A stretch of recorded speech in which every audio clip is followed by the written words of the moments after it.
let's talk about cause and effect. And so let me ask you, which side of the equation are you on? Are you at cause for everything in your life, or are you at the effect of things happening to you? Mark Twain said, 20 years from now, you'll be more disappointed by the things you didn't do than by the ones you did do. So throw off the bowlines, sail away from the safe harbor, catch the trade winds in your sails, explore and dream. You see, no matter where we are in our lives or our careers, we either have the results that we want, or we have the reasons as to why we've not achieved the things that we want to achieve. The fact is that most people will give you reasons for not yet having achieved what they want. Reasons why they've not been on a holiday in the last 5 years. Whether it's a bad economy, being laid off, illness, or whatever is going on in their life. These are simply just reasons for why they're not satisfied in the area of being, or reasons for not being the way that they want things to be. Now, imagine that you knew the day where you're going to move on from this life. Imagine lying down 5 minutes before it was time to pass on, and you think to yourself, I would have, I could have, I should have. How many people do you know that have uttered those words or something similar? I could have been a contender, they say. But that thing happened to me, or that ruined my life. You see, those are simply just reasons for not having it all. Now, very importantly, I want to be very clear at this point and say that this doesn't mean that the person is to blame or that they're at fault. Please bear that in mind. The idea of finding the reasons is not to say that you or your client is at fault or to blame. It's not about beating yourself up. Now, as we imagine that moment before passing on, and you think about the things that you've not achieved and the reasons for not doing so, I'm sure you'll agree that that's probably not very satisfying, and it's going to be pretty disempowering. In fact, you could almost feel like you were cheated. Now, I appreciate that there's no evidence to say that you're totally responsible for whatever happens in your life, and that you aren't always at total cause for everything in our lives. I do, however, suggest that in many cases, having a good plan and implementing that plan by taking the right actions, that results can be achieved.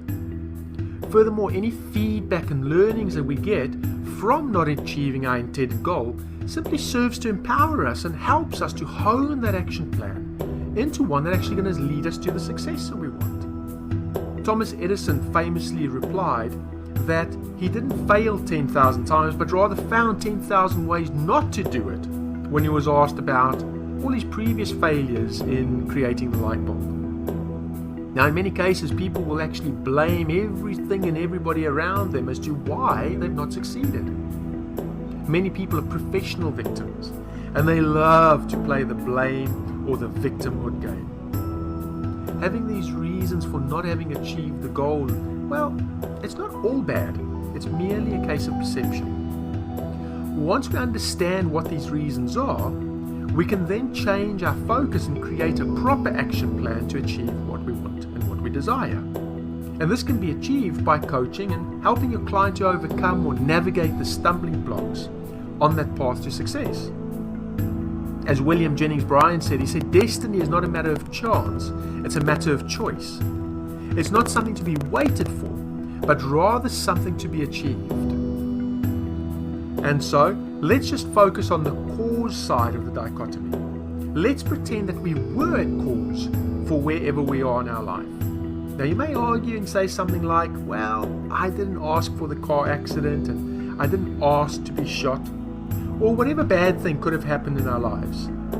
I'm only asking you to imagine that we were at cause for everything that's happened and wherever we are in our lives, and that the rest are merely just reasons for not having it. The fact is that we are where we are based on our conscious and our unconscious decisions that led us up to this point.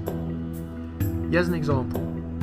Let's imagine a client was involved in a bank robbery and they were held up at armed gunpoint, and now they suffer with PTSD. Now, I know it sounds a little bit extremist, and I can assure you I've worked with much worse things with my clients. The fact is that the client was at that particular bank at that particular time based on their conscious and unconscious decisions. Please remember, like I said before, it's not about blame and it's not about fault. It merely points out that we are where we are based on our conscious and unconscious decisions.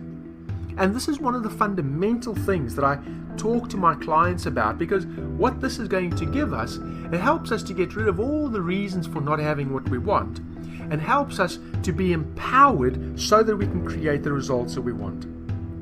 Now we can take the learnings from the experience to help us in the future. I realize this is quite uncomfortable for some people to accept. Again, there's no evidence to suggest that we're always in control of what happens. But what it does do, it frees us up from the blame and the victimhood mentality to focus on what it is that we truly want. And this is a much more empowering position to be in, and a springboard to achieve the results that we want. When something's not working, we can change our course of action. As Albert Einstein said, the definition of insanity is doing the same thing over and over and expecting different results. So let's see what's working, what's not working. If it's not working, and we have reasons for things not working, let's learn from those reasons and let's accept cause and create the results that we want, leading to